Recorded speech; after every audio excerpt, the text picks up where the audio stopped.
Welcome, my dear, lovely viewer, Master House 24. I am Mohammad Mukhtar Hussain, English Teacher Mohammedan Academy. সবাইকে স্বাগতম, শুভেচ্ছা এবং অনেক অনেক ভালোবাসা জানাই। তোমরা যারা ক্লাস 10 রয়েছো, এসএসসি এইচএসসি ফাইনাল এক্সাম দিবা, বিভিন্ন কলেজ বিশ্ববিদ্যালয় তোমাদের অ্যাডমিশন নিতে হয়, হায়ার এডুকেশন, ভালো জব, যে কোনো ক্ষেত্রেই হোক আমাদের কিন্তু ইংলিশ নলেজ দরকার রয়েছে। আর স্পেশালি তোমরা যারা ক্লাস 10 রয়েছো তাদের জন্য কিন্তু আজকের ভিডিওটি। তোমাদের গ্যাপ ফিলিং যখন করতে যাও তখন কিন্তু ইংলিশ ফার্স্ট পেপার এবং সেকেন্ড পেপারে উইথ ক্লু উইদাউট ক্লু সেটি সলভ করতে গেলে তোমাদের কি আইডিয়া থাকতে হবে, যেখানে different kinds of parts of speech থাকে। সেই 8টি পার্টস অফ স্পিচ গ্যাপে কোথায় কোন নিয়ম ফলো করার মাধ্যমে সেগুলো ইউজ করতে হয়, আজকের ভিডিও থেকে সেই বিষয়টি তোমরা জানতে চলেছ। তাহলে আজকের যে বিষয়টি অবশ্যই জানতে হলে প্রথম শেষ পর্যন্ত আমার সাথেই থাকবে। আর তোমরা যারা আমার চ্যানেলে নতুন রয়েছে অবশ্যই চ্যানেলটি সাবস্ক্রাইব করে রাখবে তোমাদের নিত্য নতুন ভিডিওর নোটিফিকেশন নিয়মিতভাবে পেতে চাইলে।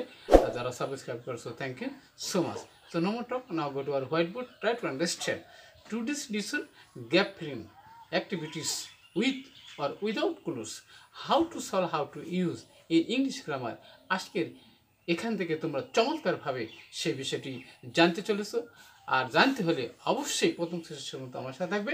নো স্ক্রিপ্ট, কোনো স্ক্রিপ্ট করবে না। স্ক্রিপ্ট করলে কোনো কিছুই বুঝতে পারবে না এবং পরীক্ষায় GPA 5 যে ভালো করতে অবশ্যই পারবে না। তাহলে ভালো করতে হলে অবশ্যই আমার সাথে থাকবে। Okay, so get start. Hello my dear lovely viewers, আমরা বলছিলাম gap filling with or without clues, how to use, কীভাবে সলভ করলে তোমরা GPA 5 পাবে যে কোনো ক্ষেত্রেই হোক, যে কোনো কম্পিটিটিভ এক্সামের ক্ষেত্রে। আমাদের এপিসোড হলো 281, অর্থাৎ 281তম ভিডিও। আর এখানে তোমরা ক্লাস 10 রয়েছো, এসএসসি এইচএসসি অ্যাডমিশন টেস্ট, এবং এটি তোমাদের কুমিল্লা বোর্ড 2019 সালে এসেছিল। অর্থাৎ বোর্ড কোশ্চেনগুলো যত সলভ করবা তোমরা অবশ্যই সেখানে 80% নাম্বার, অর্থাৎ GPA 5 পাওয়ার জন্য অবশ্যই ভেরি ভেরি ইম্পর্টেন্ট। আর এই গ্যাপ ফিলিংয়ে তোমাদের যে বিষয়গুলো আজকে তোমাদেরকে জানতে পারবে সে বিষয় হলো how to use adjective. Adjective রয়েছে, সেই অ্যাডজেক্টিভটা গ্যাপের মধ্যে কোথায়, সেটা উইথ আর উইদাউট ক্লু যেখানেই হোক কীভাবে ব্যবহার করতে হবে সেটি জানতে পারবে। হাউ টু ইউজ ভার্ব, এখানে ভার্ব রয়েছে, ভার্বটা কীভাবে ইউজ করতে হয় সে বিষয়টি তোমরা জানতে পারবে। হাউ টু ইউজ প্রিপোজিশন, যদি প্রিপোজিশন থাকে তাহলে সেটা ব্যবহার করার নিয়ম কী। আরেকটা হচ্ছে বন্ধুরা নাউন থাকলে সেটি হাউ টু ইউজ কীভাবে ব্যবহার করবে। আরেকটা বিষয় হচ্ছে এই যে পার্টস অফ স্পিচের কথা বললাম, এইগুলো গ্যাপের মধ্যে কীভাবে অ্যাপ্লাই করলে তোমরা ফুল মার্কস 100% পাবে। তাহলে প্রথমে আমাদের কিন্তু ওয়ার্ড মিনিংগুলো জানলে আমরা এখানে কিন্তু সেটা সহজে আমরা সেটা কি ইউজ করতে পারবো, অ্যাপ্লাই করতে পারবো। প্রথমে দেখো বন্ধুরা, এ মানে তো একটি, যেটি আমরা জানি আর্টিকেল, অ্যাডজেক্টিভ। আবার হচ্ছে বন্ধুরা হিন্ডার হলো বাধা সৃষ্টি করা, যেটি ভার্ব, কোথায় বসাতে হবে। নাম্বার পার্সন অনুযায়ী পরিবর্তন হবে কিনা। ইন মানে ভিতরে, যেটা প্রিপোজিশন, কোথায় বসাতে হবে। ডেভেলপমেন্ট নাউন, কোথায় বসাতে হবে সেটাও জানতে পারবে। আরও জানতে পারবে উইথ প্রিপোজিশন, যেটা সাথে।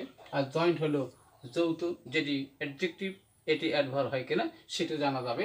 আরও জানা যাবে বন্ধুরা বোন মানে আমরা জানি কিন্তু এখানে আশীর্বাদ, যেটি নাউন, কোথায় বসাতে হবে সেটা জানতে পারবা। আরও ইরিডিকেট মানে কি দূর করা, আর ল্যাগ মানে কি পিছনে পড়ে থাকা। তাহলে প্রথমে দেখো বন্ধুরা, বাংলাদেশ ইজ বিসেট আছে, বাংলাদেশ হলো বিসেট।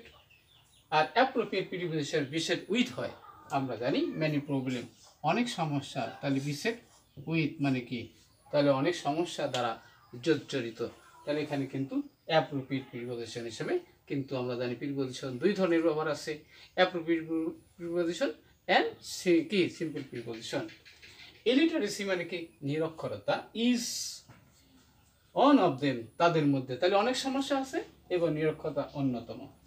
এবার it is not a dash to us, তাহলে এখানে বন্ধুরা একটি আশীর্বাদ নয়, তাই ইলিটারেসি আশীর্বাদ নয়। তাহলে আশীর্বাদের ইংরেজি আমরা জানি কি BON, বোন, বোন মানে আশীর্বাদ, তাহলে আশীর্বাদ নয়। তাহলে কি ইট ইজ আনডাউটেডলি, এটা নিঃসন্দেহভাবে কি এ কার্স, এ কার্স এ বসে নাউনের আগে, তাহলে এ অ্যান্ড বির পরে আমরা জানি নাউন বসে, তাহলে এ কার্স একটি অভিশাপ। নেক্সট আছে বন্ধুরা ইট আছে, সাবজেক্ট আছে। তাহলে সাবজেক্টের পরে অবশ্যই কমন কথা সেটি আমাদের ভাব দরকার। সাবজেক্ট কিন্তু ইট রয়েছে, তাহলে এবারে হিন্ডার মানে বাধা সৃষ্টি করা। তাহলে HINDERS হিন্ডার্স কেন হবে?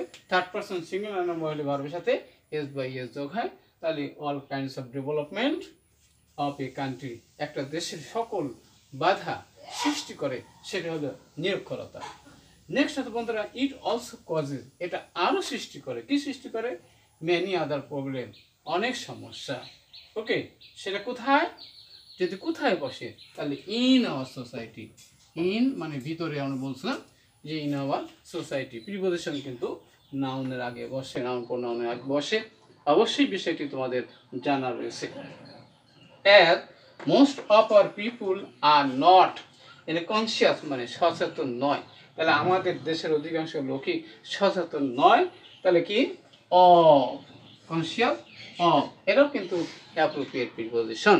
তাহলে এখানে দি ইম্পর্টেন্স অফ এডুকেশন, শিক্ষার গুরুত্ব সম্পর্কে তারা জানে না। নেক্সট আছে উই ক্যান নট টেক, আমরা গ্রহণ করি না। কি গ্রহণ করি না? প্রপার স্টেপ টু, টু পরে কিন্তু এখানে আমাদের কিন্তু ইনফিনিটিভ ভার্ব বসে। তাহলে ইরিডিকেট মানে কি? দূর করা। তাহলে ইরিডিকেট মানে কি? দূর করা। এখানে কিন্তু ইনফিনিটিভ যেটা ভার্বের পরিবর্তন হয় না, কি সে বেসিক ভার্ব থাকে। ইলিটারেসি নিরক্ষরতা দূর করার জন্য আমাদের কি পদক্ষেপ গ্রহণ করি না। এর যে রেজাল্ট, ফলশ্রুতি কি হয়? যে উই আর, তাহলে আমরা আসি। এখানে কি? বিহাইন্ড, পিছনে পড়ে আসি। তাহলে পিছনে পড়ে থাকার ইংরেজি হচ্ছে কি? LAGGING, ল্যাগিং, পড়ে আসি, পিছনে পড়ে আসি। তাহলে কি করতে হবে? উই হ্যাভ টু ডিপেন্ড, আমাদের নির্ভর করতে হয় অন দি ফরেন, এই বৈদেশিক সাহায্যের উপর নির্ভর করতে হয়। অল অফ আস, তাহলে আমাদের সকলের কি? শুড কাম ফরওয়ার্ড, এগিয়ে আসা উচিত। কেন এগিয়ে আসা উচিত? এগিয়ে আসা উচিত কিভাবে এগিয়ে আসতে হবে? তাহলে এবার জয়েন্টলি, JOINTLY, জয়েন্টলি, যৌথভাবে। তাহলে আমরা বলছিলাম এখানে কিন্তু অ্যাডজেক্টিভ প্রয়োজনে কিন্তু সেটা পরিবর্তন করা গেছে আমাদের জয়েন্টলি অ্যাডভার্ব। ওকে, তাহলে to remove illiteracy from the society, আমাদের সমাজ থেকে এই নিরক্ষরতা দূর করতে হবে। দেন, তাহলে দি কি? তাহলে দি ডেভেলপমেন্ট, তাহলে আমরা লিখবো কি?